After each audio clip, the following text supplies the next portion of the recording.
Bienvenidos a Únete Podcast, el espacio donde la actualidad, la política, el derecho, la economía y la sociedad colombiana se encuentran para un análisis profundo y esclarecedor. En Únete Podcast reunimos a los mejores expertos en cada uno de los temas que nos afectan día a día, desde la economía y la justicia hasta la cultura y la actualidad social. Te invitamos a que no solo escuches, únete a la actualidad, únete al análisis, únete a la conversación. Esto es Únete Podcast. Únete Podcast. Buenas noches, audio escuchas de Únete por la Historia. El día de hoy vamos a terminar lo que les habíamos prometido, el episodio de los magnicidios, en compañía entonces del doctor Gilberto. Buenas noches, doctor. Buenas noches, David. Gusto estar de nuevo. Con frío, este frío capitalino, pero bueno, vamos entonces a darle con todos estos... Retomar, sí. Bueno, es muy importante entonces tener en cuenta un breve resumen. El episodio pasado hablamos sobre el magnicidio primero del mariscal Sucre. Así es. Y su importancia en aquel momento, después de Julio Arboleda. Terminamos entonces con Rafael Uribe Uribe, el caudillo liberal filosocialista. Sí. Fue la sorpresa que nos dio en el anterior episodio.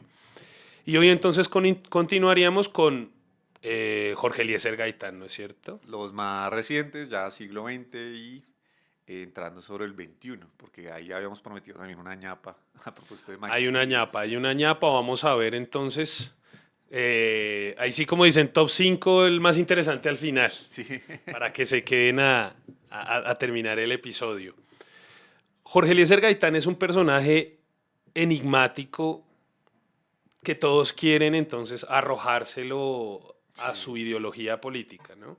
La derecha lo llama un nacionalista, hay el mito de que incluso Laureano Gómez lo llamó a trabajar con él, ya los socialistas pues dicen, incluso lo llamaron traidor cuando formó la UNIR, pero ahora pues lo llaman como el adalid del socialismo. Sin embargo, hay algo que hay que decir y es un personaje trascendental de corte nacionalista. Sí, es algo que no cabe duda, y populista. Con unos visos en sus formas filofascistas, se podría decir. Derivado de su populismo. Es que aquí yo quisiera decir algo a propósito del populismo. Se ha dicho muchas cosas sobre el mismo y sobre todo recientemente, a propósito de ciertos proyectos políticos en América Latina, estaba hablando de los últimos 20 años, que con la expresión populismo no nos dicen mucho. Populismo es una estrategia para llegar al poder o mantenerlo, ¿sí? ¿Propio de qué? De hacer política en democracia.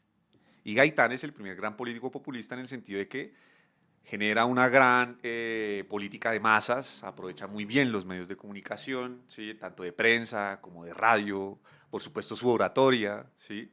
Lo que no lo haría tan fascista es que él, por ejemplo, nunca fue un veterano del ejército, como si lo fue Mussolini. No tuvo un vínculo con la milicia tan claro, muy a pesar de que él era muy cercano a gente del ejército. De hecho, nunca está de más mencionar que cuando a él lo matan, el 9 de abril de 1948, saliendo de su oficina, él venía de haber defendido a un teniente en un caso porque él mató a un periodista, militar. Sí. Y ese periodista, ese teniente quedó libre por Gaitán, apelando, por cierto, a la legítima defensa de su honor. Porque el militar lo había matado porque consideraba que lo estaba calumniando en la prensa y lo mató al periodista. Y Gaitán sacó libro de este señor. Interesante. El día que lo mataron, él venía de haber resuelto ese caso. Y él era muy cercano en ese sentido a los militares. Y muy abogado también, de cierto modo, de los más afligidos que eran estos aparcereros, aquellos él defendió a campesinos. mucho tipo de personas. Con eso usted dice algo importante, introduce algo importante, David, es que a Gaitán se le recuerda mucho como político, todas estas cosas, pero una de las dimensiones paradójicamente menos conocida, y para la época fue de las más importantes, es como abogado penalista. Defensor de un montón de causas, muchas muy controversiales, ¿sí? Importantes, por cierto, en muchos casos, pues además ganó esos pleitos, ¿sí? Y ahí es donde le viene su cercanía al fascismo, pero de una manera muy particular, por cierto. Porque Innegable que bebió allá, bebió de eso. Es que él estuvo haciendo... Allá. Primero, empecemos una cosa básica sobre Gaitán y su vida. Empezando que hay una pelea de si es de Bogotá, de Útica, Cundinamarca, bueno, todas esas vainas. Si era hijo de clases medias, no era necesariamente un pobre, ¿sí? Una persona pues que tenía sus comodidades, pero... O sea, pudo estudiar, eso ya es mucho, ¿cierto? Para aquel momento, sí. Pues ya eso lo dice mucho, ¿sí? Y él estuvo en el funeral de Rafael Uribe, por cierto. Él estuvo en el funeral, ¿sí? Quedó muy conmovido, por cierto. Y por familia, evidentemente, él fue ya desde muy temprano uno de estos grandes, de las grandes promesas de la juventud liberal, ¿cierto? Años 10, años 20, que es cuando ya probablemente él está estudiando, entra a estudiar Derecho en la Universidad Nacional, ¿sí? Cuando era una universidad en la que por gobierno, era la época de la hegemonía conservadora, pues era la universidad de las élites en general, pero sí tenía una orientación conservadora muy marcada, pero igual había liberales como él. Y se gradúa con una tesis muy particular, porque no es una tesis de derecho, es una tesis de ciencias políticas, las ideas socialistas en Colombia. Y obviamente retomo ese debate que se venía dando desde Rafael Uribe, del que hablamos en el programa pasado, Sí. ¿sí? En el que da a entender porque el socialismo es como la gran cantera doctrinal de la cual el liberalismo colombiano, como lo ha hecho en otras partes del mundo el liberalismo, tiene que beber, ¿sí? Entonces Gaitán, primero, si tiene una aproximación genuina a su ideario, es al ideario socialista, ¿sí? Sí. Y lo hace de una manera muy ecléctica en general, pero es una tesis muy curiosa, ¿sí? Porque los abogados no solían graduarse con tesis de ciencias políticas, él lo hace Sí. en 1924 en la Universidad Nacional. Se va a hacer un doctorado a Italia, y allá es donde conoce la experiencia del fascismo, pues ya gobernando Mussolini. Sin duda debió haber quedado muy impactado por sus formas, ¿sí? Pero ya desde el gobierno. Y ahí sí como abogado se aproxima a todos los famosos positivistas jurídicos italianos, entre los que está Enrico Ferri, Claro. ¿sí? Está Con el que Lombroso, tiene una foto tan famosa en una biblioteca. está Garófalo, están otra serie de personajes. Por cierto, de eso hay una Muy investigación. cercanos a Mussolini en aquel momento, ¿no? En Sobre general, todo Enrico Ferri. en general, la academia en Italia estaba comprometida a apoyar el gobierno, ¿sí? Pero justamente sí, de los penalistas y abogados en especial, de los que hemos venido hablando, sí, su lealtad al fascismo no era simplemente ocasional, como para conservar el puesto o algo de ese estilo. Sí. No, de convicción, de que esta era la forma de regenerar Italia y todas estas cuestiones, ¿sí? Bueno, y se Pero- piensa que es un gobierno corto, pero Mussolini gobernó 20 años, ¿no? Claro, y era un Aproximadamente. ejemplo para muchos movimientos en Europa, obviamente en América Latina, ¿sí? Porque lo Con veían sus errores desatinos como lo de independiente de los Abyssinia. errores, era la novedad de lo que representaba un liderazgo que con ese nombre de fascismo, pues evidentemente llamaba la atención. No se nos olvide, y esa cercanía es importante para lo que estoy mencionando de Gaitán, que el mismo Mussolini empezó siendo militante del Partido Socialista Italiano, Claro. ¿sí? Incluso comunista, ¿no? No, socialista, ¿sí? Justamente Sin hay embargo, una tuvo división. Una relación cercana con Antonio Gramsci. Es que ahí es donde va el caso. El Partido Socialista Italiano, que venía constituido desde finales del XIX, comienzos del siglo XX, en las épocas de la Guerra Mundial, que Italia entra tarde, e inicialmente se pensaba que iba a entrar del lado de las potencias centrales, pero terminó entrando del lado de la Entente, ¿sí? De Inglaterra, Francia, Rusia, en su momento. Pero le va muy mal en el frente peleando contra los austriacos, ¿sí? La 11 batallas del río Isonzo, ¿sí? En que no hubo ningún avance. Mussolini fue un veterano de la guerra y ya había sido previamente militante del Partido Socialista. Se empieza a distanciar del Partido Socialista por sus posiciones frente a la guerra, porque en medio del estallido de la Revolución Rusa, ¿sí? Hay una facción que dice que ante todo la hermandad del proletariado y hacerle como la salida a la guerra imperialista que se estaba viviendo en sus respectivos países. Entonces hay partidarios de salir de la guerra. Y Mussolini es del Partido Socialista, no, hay antes que continuarla y sacarle el provecho que esperaba que Italia sacara de haber participado en la misma. Que dice que lo robaron. O sea, es decir, ellos dicen, Él, ¿no? él es de los que hace ese reclamo, que los veteranos se sienten frustrados de haber estado en una guerra que además pues perdieron y que el mismo Partido Socialista empezaba a sabotear porque organizaron una serie de protestas masivas, el sector del Partido Socialista que va a dar origen al Partido Comunista Italiano, ¿sí? En el norte de Italia, que era donde el movimiento obrero y además era la zona más industrializada de Italia, estaba viendo el surgir de este movimiento. Mussolini ayuda a con ex veteranos de la guerra en años posteriores, porque probablemente estamos hablando del 18, 19 y esta cuestión, a reprimir esas protestas que se estaban dando en el norte de Italia, muy a pesar de que habían sido de sus ex compañeros de partido, ¿sí? Sí. Entre esos estaba Antonio Gramsci, ¿sí? Aunque Gramsci no va a quedar preso en ese momento, va a ser posteriormente, adelante, ¿sí? sí. Mucho más adelante, ya Mussolini en el poder. Y este contexto importa, a propósito de lo que me preguntaba de Gaitán, ¿sí? Los ayudó a reprimir con una cuestión de los que llamaban las camisas negras, ¿sí? Que eran estos movimientos que se hacían llamar del fascio, ¿sí? Recuperando esta idea de lo que eran las antiguas hachas que usaban los lictores, que era la guardia personal de los cónsules de la antigua República Romana, ¿sí? Que era una hacha simbólica que daba a entender que esa guardia, protegiendo los máximos magistrados de la República, simbolizaba que tenían el poder de dar muerte, porque era una hacha ceremonial con la que hacían ejecuciones, ¿sí? Los fascios representan eso. Entonces era una idea de que lo que se necesita en Italia es recuperar el principio de autoridad, ¿cierto? ¿Y de la mano de quién? Pues de los que por excelencia son los máximos servidores de la República, que son los soldados, ¿sí? Claro. Y ante una amenaza que no es propiamente la guerra, sino la revolución. Entonces Mussolini es de los que ayuda a disolver todas esas protestas, se gana una fama entre los movimientos críticos del Reino de Italia, porque acuérdense que era un reino, y lidera un movimiento que busca ver qué tanta popularidad tiene, con la que dirige una marcha a Roma. Y ahí Y es donde obliga a Víctor Manuel a nombrarlo como que lo dictador. nombran y empieza toda la cosa, ¿sí? Cuando Gaitán llega, Mussolini llevará 5 años de gobierno, en un experimento nuevo en líneas generales frente a la amenaza comunista, ¿sí?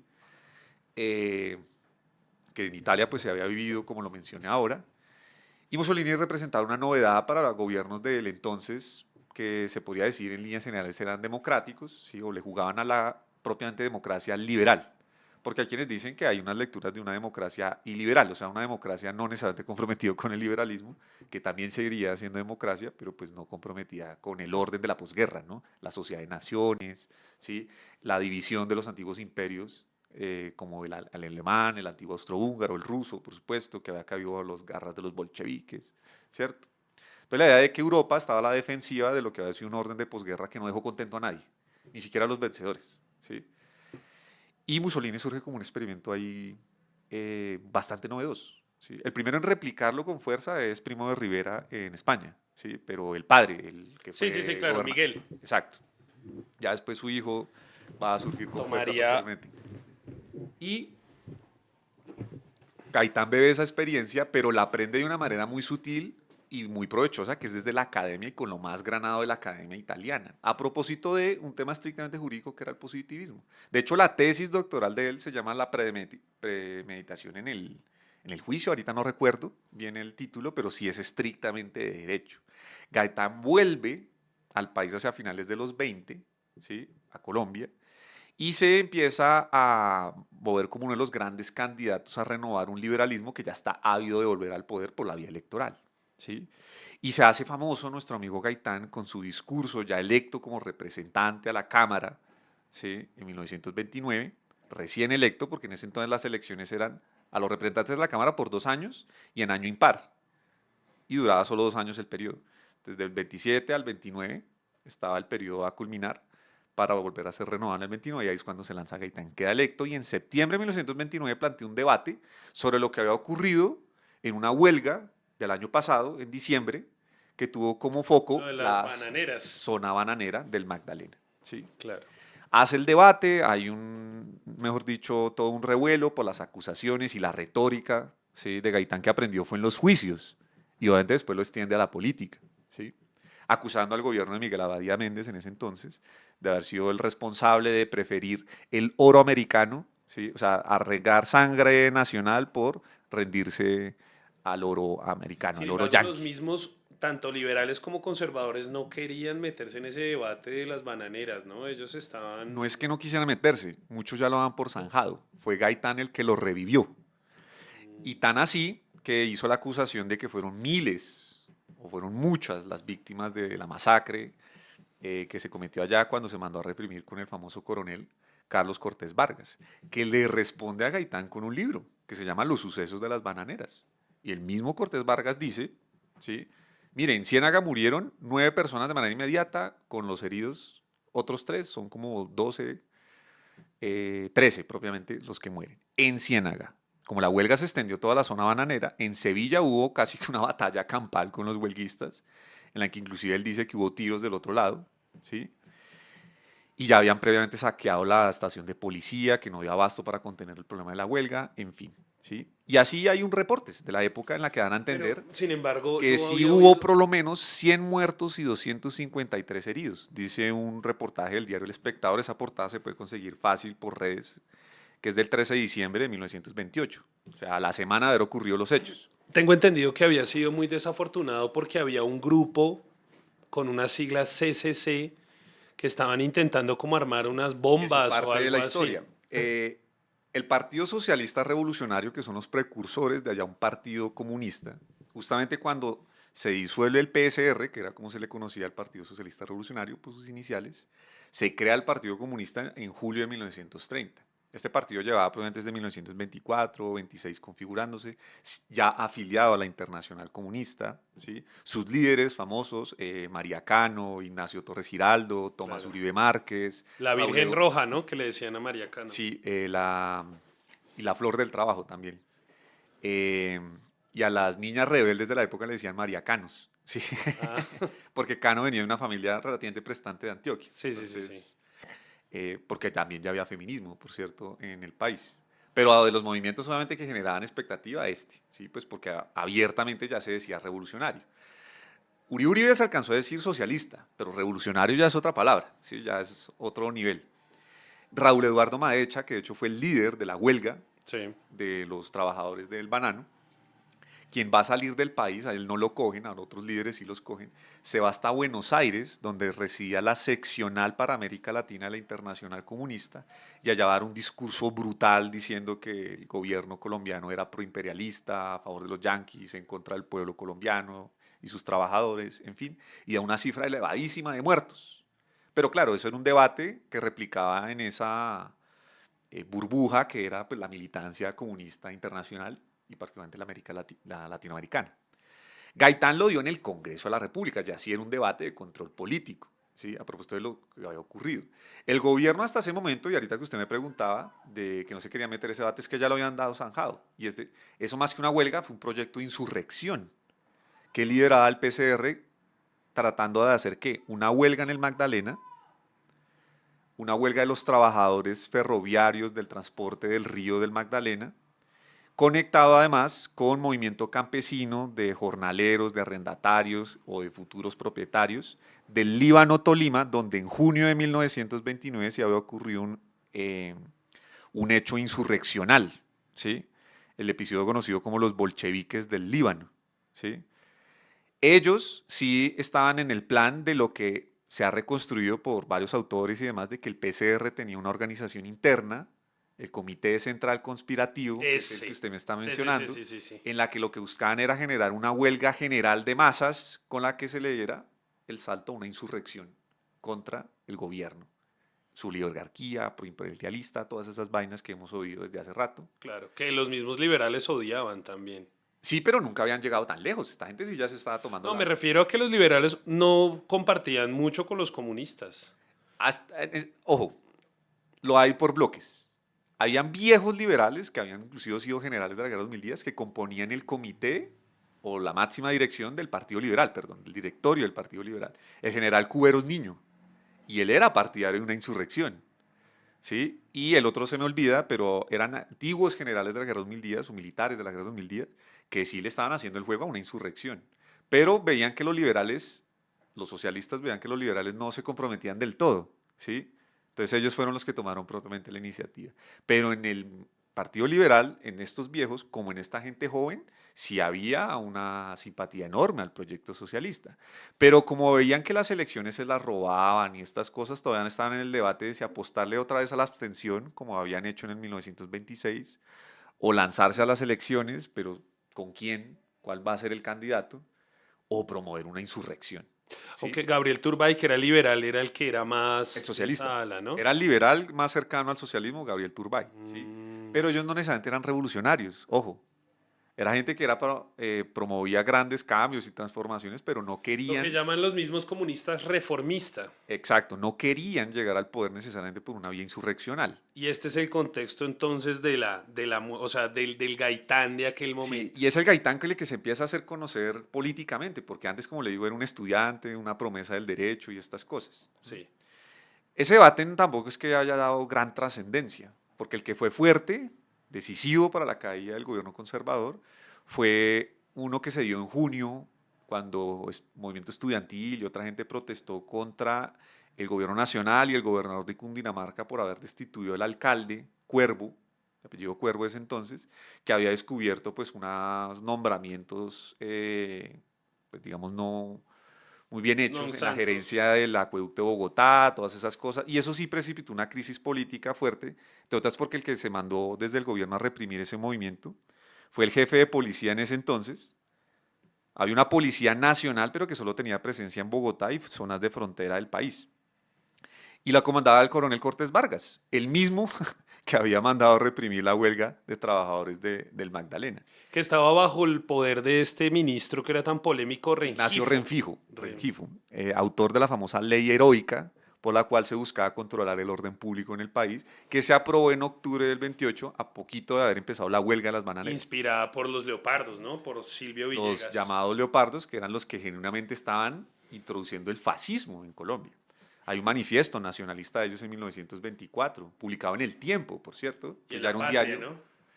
en El Tiempo sobre todo, ¿sí? Que les daban un espacio a los universitarios, porque ellos todavía eran universitarios, para que hablaran de sus tesis y demás.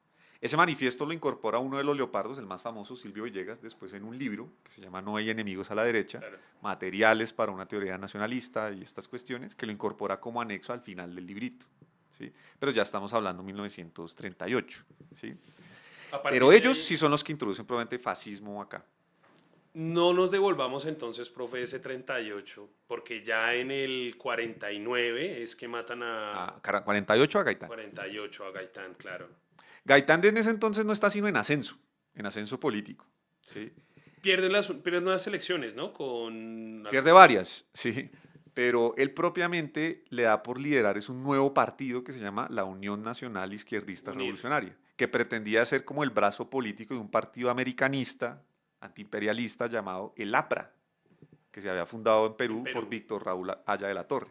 La UNIR era como la réplica de eso acá. Nunca se consumó y Gaitán lo vieron ya como un tipo tan caudillista, ¿sí? Tan de hacer el movimiento algo dependiente de él, de su figura y demás, que sus mismos militantes de la UNIR se desencantan de él. Y de eso hay un libro muy famoso de Fermín López Angulo, que se llama El Apóstol Desnudo. De hecho, lo edita la misma editorial del libro de Silvio Villegas, ¿sí?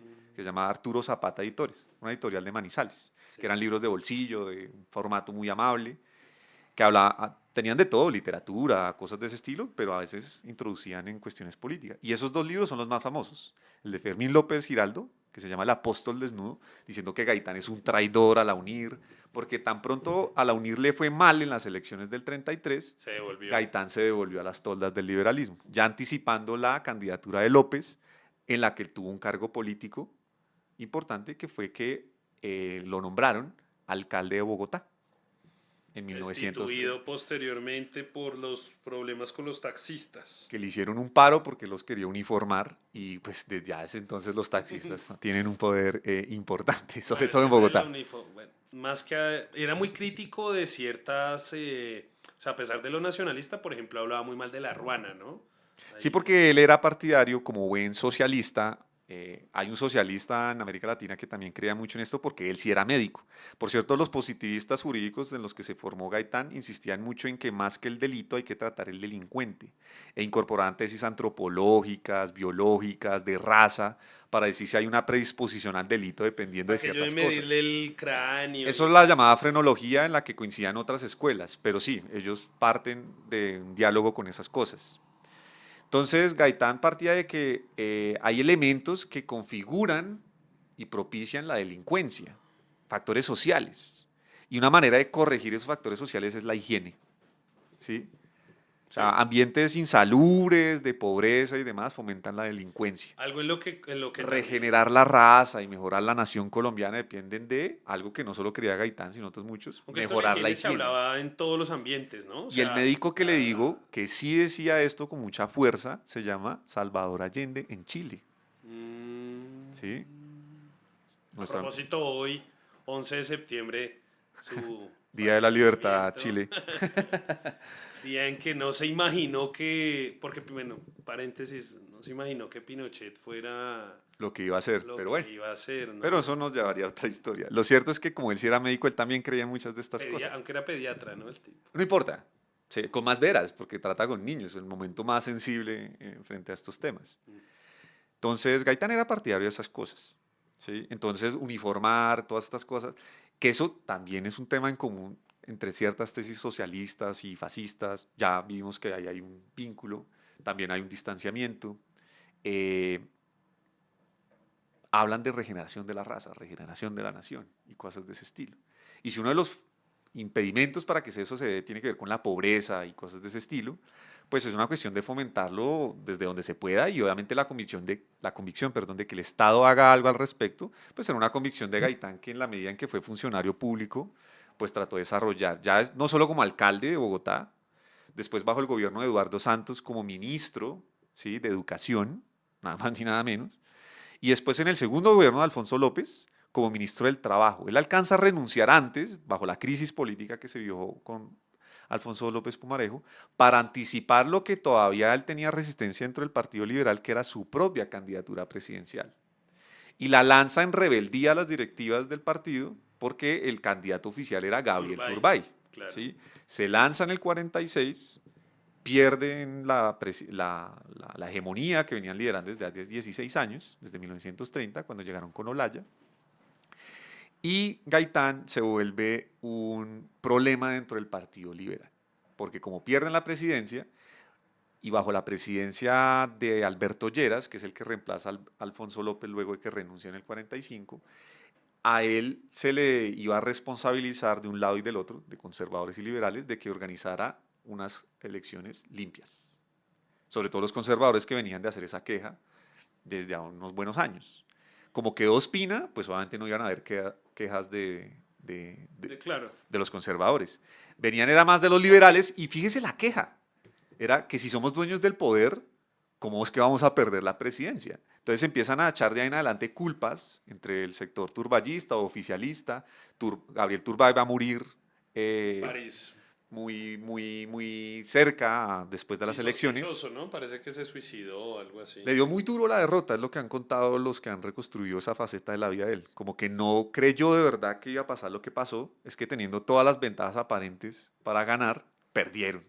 O sea, que la garantía que se pedía que organizaran unas elecciones justas se dieron. Pero fue que el Partido Liberal se dividió como pasó con Claro, Olaya en el usted 30. suma, exacto, como pasó con los conservadores en Olaya en el 30. Usted suma en ese entonces la votación de Vázquez y Valencia, hubieran ganado los conservadores. Como se dividieron, se metió Olaya. Lo mismo en el 46. Usted suma la votación de Turbay y de Gaitán, hubieran ganado los liberales, pero mandaron dos candidaturas, se metió Ospina. Entonces el reclamo en el 46 era entre las facciones liberales echándose la culpa de la derrota. Lo que pasa es que en el 30, frente al 46, las circunstancias eran muy diferentes. El Estado colombiano ahora, a propósito de lo que dijimos en el capítulo pasado, que el Estado era pobre y más, el Estado en este momento ya no es tan pobre, por lo menos tiene muchos más recursos. La nómina burocrática ha crecido enormemente. Y como suelen decir ciertos círculos políticos, ¿cierto? Cada torero llega con su cuadrilla. Claro. Entonces hay cambio de toldas, pero hay más puestos, hay más políticas a reemplazar. Hay conservadores que vienen por todo y hay liberales que vienen a no dejarse quitar nada. Pero Laureano estaba enfermo en aquel momento, ¿no era? ¿Por qué no fue el candidato de...? Porque él rechazó la candidatura, invocando el programa original del Partido Conservador que dice que el Partido Conservador es un partido de ideas, no de hombres. Entonces, como él era el líder de la oposición, muchos le dijeron, pues láncese usted, doctor Laureano, e invoca ese principio. Y fue a último momento que mandaron la candidatura de Ospina, entre otras cosas, porque Ospina venía del viejo republicanismo del que hablamos en el capítulo pasado, de Carlos Eugenio Restrepo. Sí. La foto de fundación de la Federación de Cafeteros, está Carlos Eugenio ahí sentado, en 1927 que se da esto, y al lado tiene a Mariano Ospina Pérez, ¿sí?, que venían de familias cafeteras, del empresariado antioqueño, que es un conservatismo muy particular, porque ellos sí que estaban expuestos a lo que era el crecimiento del movimiento obrero, estos debates que usted me menciona en el capítulo pasado de proteccionismo y estas cosas. Ellos eran de lo más sensible y una de las regiones de gran progreso del país, como ya evidentemente era Antioquia.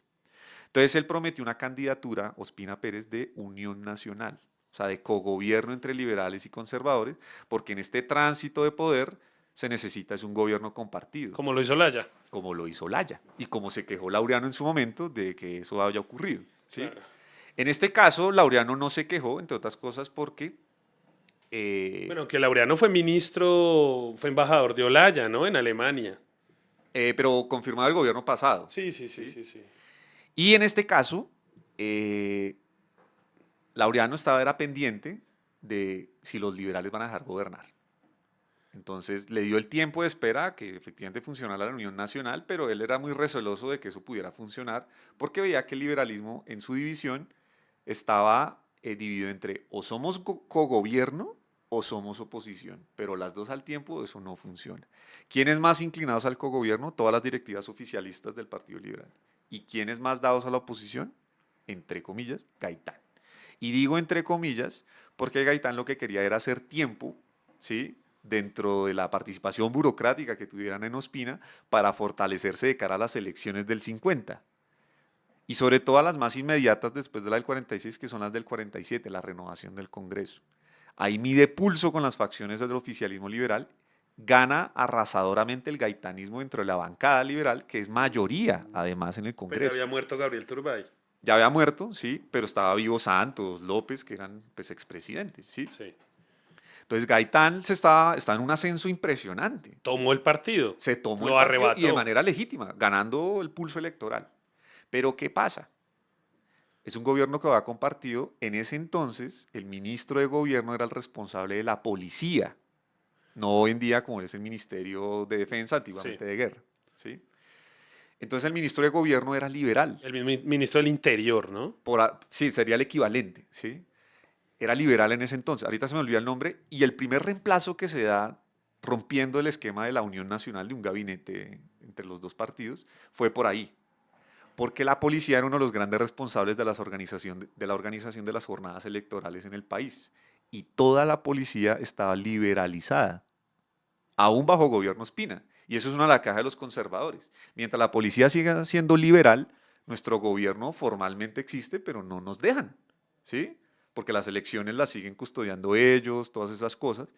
Y en el reemplazo de agentes de policía y de conservadores armados que sienten que la policía todavía está del otro lado y demás, se empieza a incrementar la violencia política a lo largo del país, ¿sí?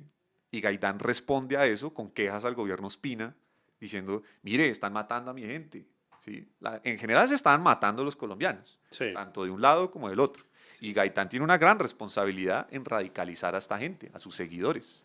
Su famosa oración por la paz, tan recordada porque es después de la manifestación del silencio, Sí, sí, sí, sí, sí. quejándose del gobierno Ospina, un mes y medio antes de que lo mataran, que eso es 1948, inicios, a portas de la ya sabida y convocada Conferencia Panamericana, la 9ª que iba a sesionar en Bogotá, ¿sí?, a la que Gaitán excluyen de ponerlo como delegado, ¿sí?, por Colombia, que era una tradición colombiana de bipartidismo. Si algo consensuaron liberales y conservadores después de lo de los 1000 días y sobre todo desde la experiencia de la caída de Reyes, era que la política internacional sí tiene que ser entre los dos, consensuada entre los dos.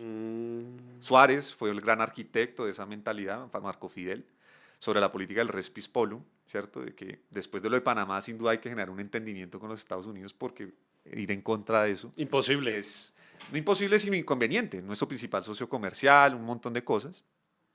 Y la conferencia panamericana pues se iba a ser muy importante porque era la primera conferencia panamericana después de posguerra y en la que el invitado especial por Estados Unidos era el general George Marshall, ¿cierto? Sí. El que venía de reorganizar la Europa después de la Segunda Guerra Mundial y toda esta cuestión.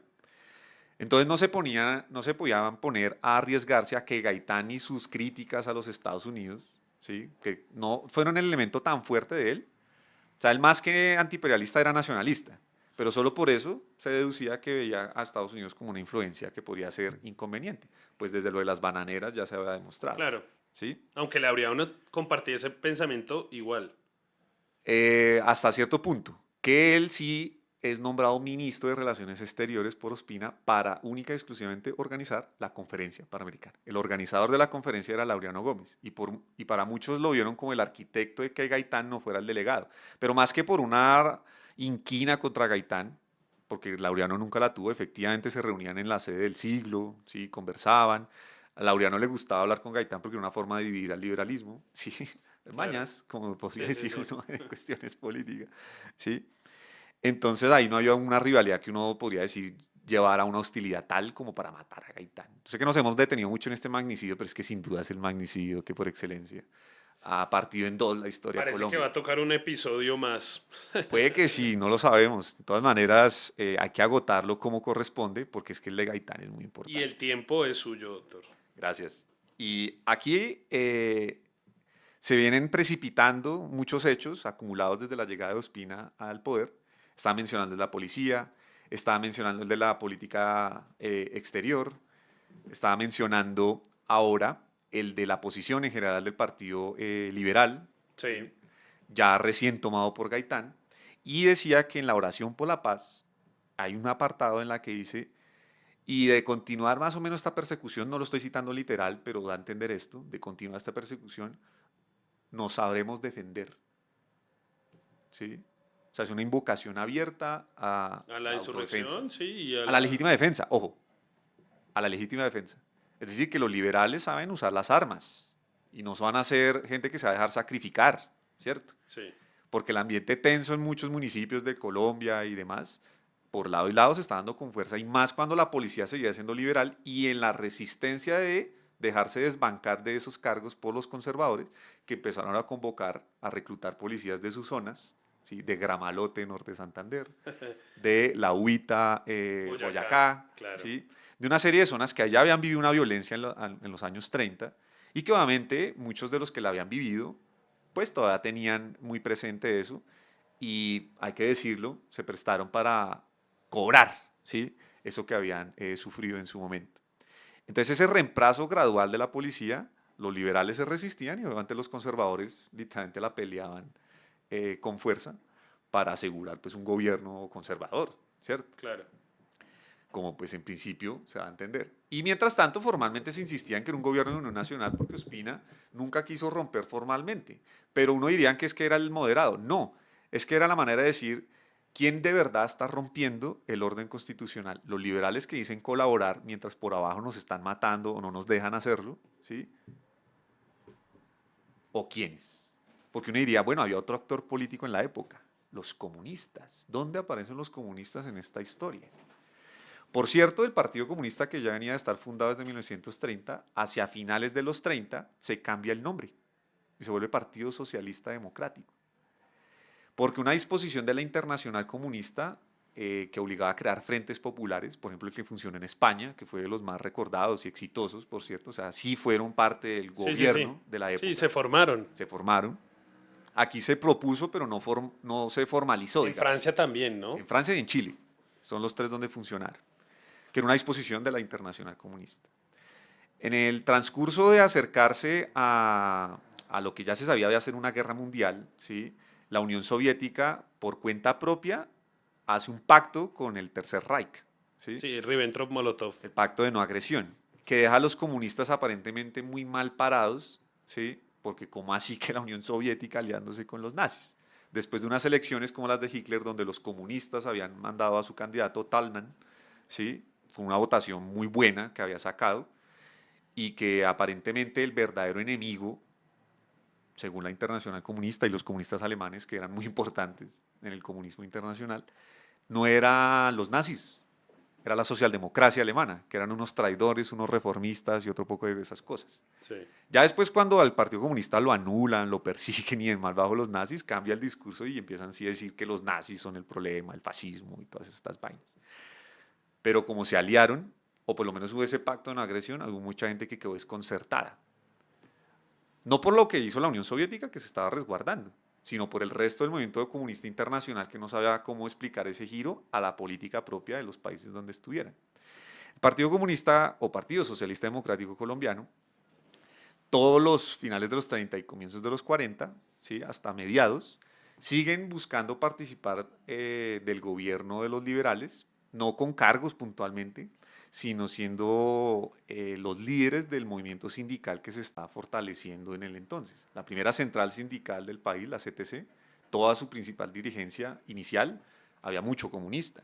Claro. Para los años 40 y desde la época que Caguetán fue ministro del Trabajo, se empezaron a aprobar unas medidas desde el ministerio para, por ejemplo, restringir la huelga a ciertas cosas. Eso no le gustó a los comunistas, bueno, Partido Socialista Democrático, de Gaitán, y ahí empieza a haber una rivalidad. Después la hay por una cuestión electoral. Gaitán le robó muchos electores de los principales sindicatos del país, por ejemplo el de Bavaria, ¿sí? Que eran todos obreros que vivían en la famosa Perseverancia, el barrio que está Claro. al frente de Bavaria, Sí, sí, la sí. original Bavaria, que eran todos gaitanistas. Entonces los comunistas literalmente le tenían una fastidio a Gaitán, era porque le estaba robando el electorado, ¿sí? Y el movimiento sindical, que pues es parte de lo mismo, de esa Claro. misma estrategia. Cuando los liberales pierden el poder, los socialistas ya vienen resentidos de los gobiernos liberales, bajo la dirigencia de Augusto Durán, se llamaba el secretario general de ese entonces, porque una huelga que promovieron en el 46, todavía Alberto Lleras en la presidencia, 45-46, el gobierno no la apoyó, antes la reprimió. Entonces los socialistas ya se estaban dando cuenta de que esa alianza vieja de hacer un frente único con los burgueses, con los progresistas, con los liberales para contener el fascismo, como había sido la lógica bajo la Segunda Guerra Mundial, ya no estaba operando, ¿sí? Ya se estaba resquebrajando. Una de las condiciones que le pide Gran Bretaña y Estados Unidos a la Unión Soviética para hacer la parte de la alianza, ¿sí? Para combatir a los nazis, es que listo, los apoyamos, pero a costa de que ustedes disuelvan la Internacional Comunista, porque no vamos a tener un aliado que está combatiendo a nuestros gobiernos a nivel interno con sus partidos comunistas afiliados a esta vaina. Claro. Entonces en el 43 se había reforzado mucho esa alianza. Por ejemplo, cuando a López le tratan de dar un golpe en el 44, un golpe militar, los primeros en salir a las calles a defender a López son los socialistas y sus sindicatos y esta gente, ¿sí? Entonces, esperaban mucho de los gobiernos liberales Y no les dieron nada. en el gobierno y también en la oposición. Porque cuando ya les tocó la oposición, ya era ambiente de posguerra, ahora sí hay factores, hay sectores del Partido Socialista Democrático que están diciendo hay que volver a que el partido retome su línea correcta. No la de Emil Browder, que era el secretario general del Partido de los Estados Unidos, que insistía que no solo en guerra, sino en la posguerra, los comunistas deberían ser sí, aliados de movimientos progresistas, un gran frente contra el fascismo. Y dice, no, hay que volver a las tesis originales del marxismo-leninismo, ¿sí? Y promover la revolución en todos estos países. La dictadura del ¿Y proletariado. quién lidera eso en Colombia? Gilberto Vieira White, el que se va a volver el secretario general del partido, ya otra vez con el nombre de Partido Comunista Colombiano, en 1947. Pero entonces hay un obstáculo. Los liberales, de nuevo, ¿son partidarios o no de oponerse de verdad a este gobierno? Y oponerse de verdad es liderar una huelga de masas y que apoyen el movimiento sindical que quiere una insurrección, o siguen peleando por allá puesticos y cosas de ese estilo y demás. Y Gaitán lo veían como el factor decisivo en decidir al Partido Liberal o no por apoyar esa insurrección que ya elementos del Partido Comunista y sus aliados internacionales querían. Ojo que hay un elemento de más. La primera embajada de la Unión Soviética ya venía creada desde el 43, bajo el gobierno de López, ¿sí? Entonces, hay embajada, es decir, comunismo directamente desde la Unión Soviética ingiriendo acá y Partido Comunista Colombiano viendo si coinciden esos intereses. Sí. Y la novena conferencia panamericana era un momento decisivo a la hora de tomar posiciones frente a lo que hay que hacer en materia de una acción política revolucionaria, porque ya se había creado la ONU. Los 50 y algo de países inicialmente fundadores, la mitad eran de América, por ende alineados con los Estados Unidos. Entonces la Unión Soviética veía eso como inconveniencia en su conflicto con los Estados Unidos a nivel mundial, sobre todo en África y en Asia, sobre todo, y Europa, por supuesto, que eran los lugares pues, de influencia geopolítica por excelencia. Sí. Entonces en esa conferencia panamericana le preocupaba mucho a la Unión Soviética cómo se reafirmaba ese alineamiento de los países de América con los Estados Unidos, ¿sí?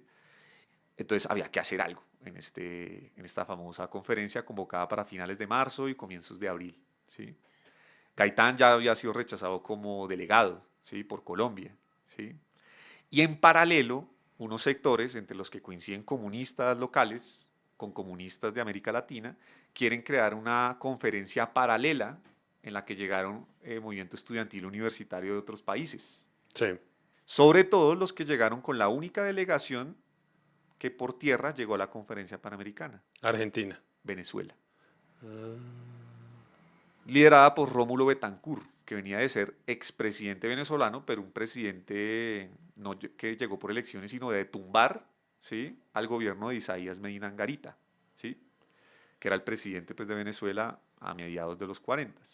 Él sale del poder, dejan a otro Rómulo llamado Gallegos, ¿sí? Un escritor famoso venezolano, y Betancourt se vuelve como el poder detrás del poder, en torno al Partido Acción Democrática, que él es el fundador de este partido. Y él es el delegado ante la novena Conferencia Panamericana por Venezuela. Pero como era la única delegación por tierra, este señor quiso además llegar por tierra para medir qué tan popular él era en zona de frontera, por ejemplo en Colombia, ¿sí? Para simpatizar con elementos revolucionarios. Acción Democrática era como el equivalente del Partido Liberal allá, Sí. pero allá eran gobierno. Aquí el Partido Liberal era oposición. Oposición y gobierno al tiempo, lo que estaba explicando ahorita. Sí. Entonces Rómulo quería ver que había que conciliar con los agentes políticos afines a su proyecto en Colombia, que además tenía pues, una visión continental importante, geopolítica importante, de qué hacer al respecto frente a esa conferencia. Y con él, por tierra, llegan delegados de otros lugares de América Latina, particularmente gente de Cuba, delegados de las juventudes del Partido Ortodoxo y una disidencia de ellas que se había creado como el Partido Auténtico, lideradas por Rafael del Pino y Fidel Castro. ¿Sí? Esos dos cubanos. Netamente movimiento estudiantil. Estudiantil, O sea, de juventudes tajo, radicales de este partido. Pero de tajo podemos ir entonces sacando la teoría de que Castro, porque se suena, ¿no? De que Castro propició el 9 de abril. No, él lo que quería propiciar era que la conferencia paralela, en crítica a la injerencia de los Estados Unidos y su control sobre los debates de la conferencia panamericana, debería ser contrarrestada por una genuina conferencia no panamericana, sino latinoamericanista, porque el panamericanismo lo veían como una excusa para decir que era Estados Unidos ejerciendo su hegemonía en el continente. Claro. ¿Sí? No, algo latinoamericano, y sentar una posición conjunta de latinoamericanos frente a Estados Unidos. Y que lo digan los cubanos, que sí vivían muy directamente la injerencia de los Estados Unidos en sus asuntos. Sí. Los venezolanos no tanto, pero se prestaban a ese discurso, y con él llegaron acá. ¿Por qué es importante esa delegación? Porque usted sabe que hasta el día de hoy los cuerpos diplomáticos no se les puede inspeccionar. Claro. Ahí entraron armas. ¿Y por qué entraron armas? Porque muy seguramente lo que querían propiciar era un sabotaje a la conferencia para ver si en Colombia el gobierno que consideran conservador y fascista, los más radicales por supuesto, y los más moderados, pero todavía en ese espectro, como muy proimperialista, muy cercano a los gringos, de ver cómo Colombia da el ejemplo, ¿sí? Para la región, desatando una protesta importante, que eventualmente se prestara en el ámbito de una insurrección. Esta historia, por supuesto, es más larga. Yo, de hecho, estoy haciendo un esfuerzo enorme por sintetizarla bastante, Sí. porque es que el No, preámbulo pero de está todo buenísima. esto es clave para entender el magnicidio de nuestro amigo Jorge Eliezer Jorge Gaitán, Eliezer Gaitán. que finalmente se da, aquí lo acelero, es porque en esta tensión, ¿sí? De orden público que se sabía se iba a dar en la capital por la organización de la conferencia, ¿sí? Había una máxima atención hasta qué punto, por ejemplo, la policía, ¿sí? De verdad está leal con el gobierno y no con las intenciones del Partido Liberal, ¿sí? Pero además hasta qué punto Gaitán está dispuesto a liderar un verdadero movimiento de oposición contra Ospina en el caso tal de que lo quieran sacar del poder, como había hecho Rómulo Betancourt con Isaías Medina Angarita en Venezuela, o como habían hecho otros en otras partes de América Latina y demás, pero sobre todo Venezuela. Y Fidel Castro iba a tener una reunión con Gaitán justamente el 9 de abril, que se frustra porque el primero lo matan, ¿cierto? Sí. El que cuenta bien esta historia es el hijo de la persona que iba acompañando a Gaitán, Plinio Apuleyo Mendoza, hijo de Plinio Mendoza Neira, que por cierto ha sido gobernador de Boyacá en épocas de la violencia de los 30. Sí. Tipo de armas tomar, Sí. que acompañaba a Gaitán el día que lo mataron. Plinio Apuleyo Mendoza escribió en 2013 un artículo en El Tiempo, ¿sí? Que si no estoy mal es como el verdadero asesino de Gaitán, algo de ese estilo. Un comandante, un detective, perdón, y cercano a la policía, llamado Algo Potes, ¿sí? Que cuando murió en su lecho de muerte le dijo a su hijo que yo fui el verdadero asesino de Gaitán. Y eso después se lo contó el hijo a Plinio Apuleyo, que como sabía que era el hijo de quien estaba acompañando a Gaitán en ese momento, le explicó que habían detectives en esa época que por la llegada de tanto agente extranjero a la conferencia y demás, y con todas estas sospechas de que habían comunistas, críticas a estas vainas, estaban mirando qué focos de problemas de orden público se pudieran dar. Eran detectives que no solamente eran del gobierno, sino detectives que de manera privada le hacían trabajos a políticos, algunos pues del gobierno. Sí. Y uno de esos, por lo visto, y eso lo cuenta y lo recrea una película que sacaron que se llama Roa, a propósito del asesino, Sí, sí, sí. en la que se reconstruye algo de esto. Que estos detectives se dan cuenta de que entre la gente opositora a Gaitán hay quien eventualmente ha pensado en matarlo. Y aquí hay que decir una cosa, por el clima de violencia política del entonces, supongamos David, usted y yo somos enemigos, ¿sí? Y aquí nuestro máster dice, no, yo por ayudar a Gilberto, por ejemplo, yo conservador, pero no lo pongo en el lado del liberal, y David es liberal, y él me quiere hacer un favor a mí, entonces lo mata a usted. Yo nunca le dije a él que lo matara a usted, sino él cree que porque nuestra rivalidad es tan fuerte, si él lo mata a usted, él puede cobrar eso después conmigo. Como pasó Sí. con Sucre. Como pasó con muchos de los que hemos venido hablando. Y Gaitán no se puede pensar que pueda ser la excepción, ¿sí? Porque enemigos políticos tenía en todos lados. En el liberalismo, ya lo veníamos diciendo. Entre los comunistas, ¿sí? Y entre los conservadores uno diría, pues evidentemente. Pero Claro. ¿cuáles conservadores? Habrá que ver, ¿sí? Y si Gaitán era la bisagra para Que no, alterar... digamos, a la facción de Laureano, que estaba de cierto modo apaciguada en aquel momento porque estaba partícipe del gobierno, era el que menos le convenía que mataran a... La de Ospina menos, la de los leopardos, quién sabe, no sabemos, ¿sí? Pero No, pero los leopardos igual compartirían ese no lo sabemos, nacionalismo, ¿no? porque lo que se quería decir, o Gaitán encabeza el movimiento en contra de Ospina, o se vuelve la excusa para levantarse contra él, con o sin Gaitán, ¿sí? Entonces, eventualmente, si alguien lo matara y con eso logra desatar la insurrección que se sabía se podía esperar, pues obviamente era el móvil ya para hacer todo lo que he venido comentando, que implicaba muchas cosas. Por eso digo, no alcanzo a mencionar todos los intereses en juego que estaban en ese momento. Y Apuleyo es el que lo reconstruye desde esta manera. Bueno, Como pero- alguien finalmente ve que hay un plan de matarlo, lo terminan ofreciéndole a este tipo, que fue el que literalmente pues, disparó, ¿sí? O sea, sí es cierto. Sí. Roa Sierra sí. Pero hay una escena que cuenta Plino Mendoza y que confirma aparentemente este agente que después su hijo se lo contó a Plino Apuleyo. Que cuando Roa se retira, hay un agente de Gabán que se le acerca y le quita el arma. Y es el que se le entrega a la inicial muchedumbre a unos personajes que lo querían defender y lo meten en una droguería que es la que vuelve nada porque la gente quiere sacarlo para matar el asesino de Gaitán, ¿sí? Y que lo matan con lo que encuentran. O sea, ahí hay fotos Sí, yo les he de la visto. época que muestran cómo quedó sí, sí. Roa, eso irreconocible, lo Sí, volvieron sí, sí, nada, sí. lo volvieron nada. Eso es una mole de carne allí, ¿sí?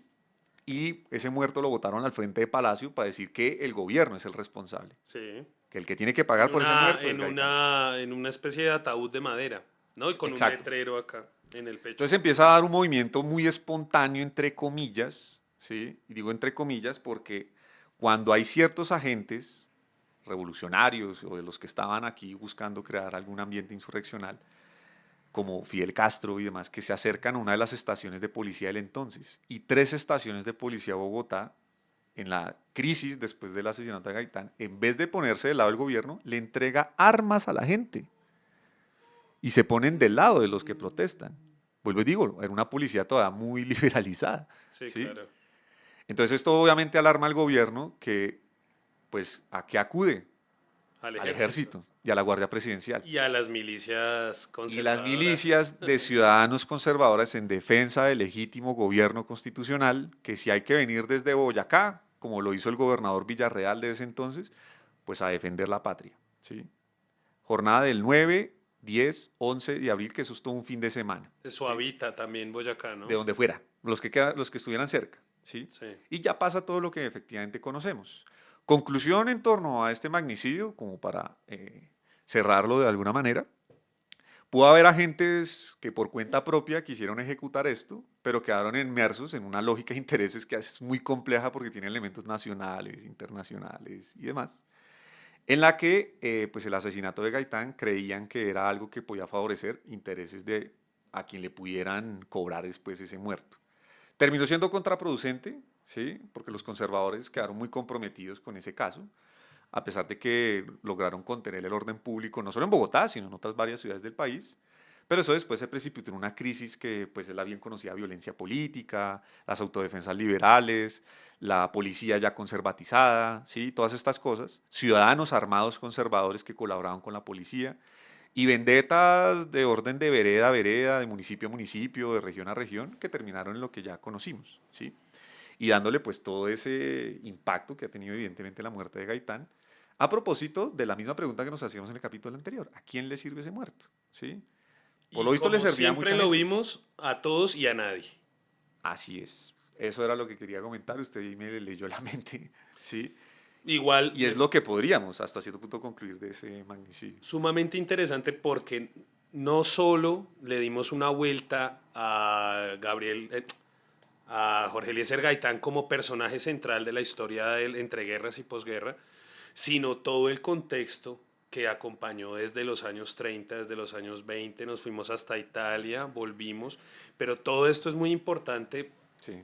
Y lo digo porque en muchas ocasiones algunas personas que nos escuchan me preguntan, pero bueno, y mientras tanto esto cómo era, y no. Sí. El contexto general histórico es importantísimo para poder entonces comprender qué fue lo que pasó, cuáles son los personajes y qué fue lo que posiblemente tenemos de hipótesis sobre el magnicidio de Gaitán. Doctor, Un caso que tampoco resolvió la justicia, por cierto. no es sorpresa en Colombia este tipo de cosas, pero doctor, yo creo que lo mejor que podemos hacer ahora es centrar este capítulo entonces en el magnicidio de Gaitán y vamos el siguiente capítulo con Galán. Luis Carlos Galán y Álvaro Gómez, del La cual ñapa, usted pues, es la quedamos experto. debiendo. Y la ñapa va en ese capítulo. Con seguridad la vamos a hacer ahí. Doctor, muchísimas gracias. No sé si usted en algún momento quiere dar una cuña, algún libro que esté en actualmente.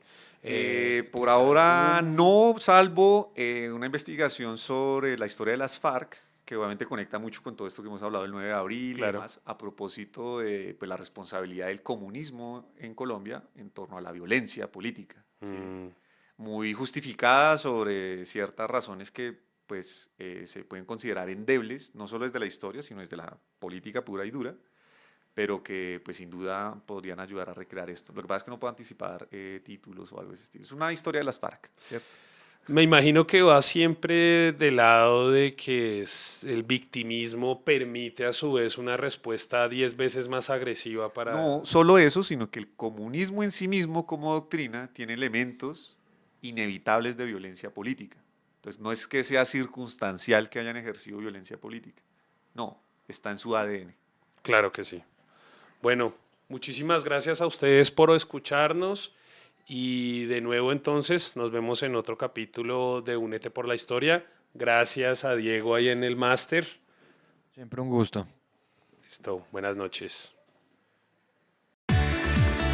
Bienvenidos a Únete Podcast, el espacio donde la actualidad, la política, el derecho, la economía y la sociedad colombiana se encuentran para un análisis profundo y esclarecedor. En Únete Podcast reunimos a los mejores expertos en cada uno de los temas que nos afectan día a día, desde la economía y la justicia hasta la cultura y la actualidad social. Te invitamos a que no solo escuches, únete a la actualidad, únete al análisis, únete a la conversación. Esto es Únete Podcast. Únete Podcast.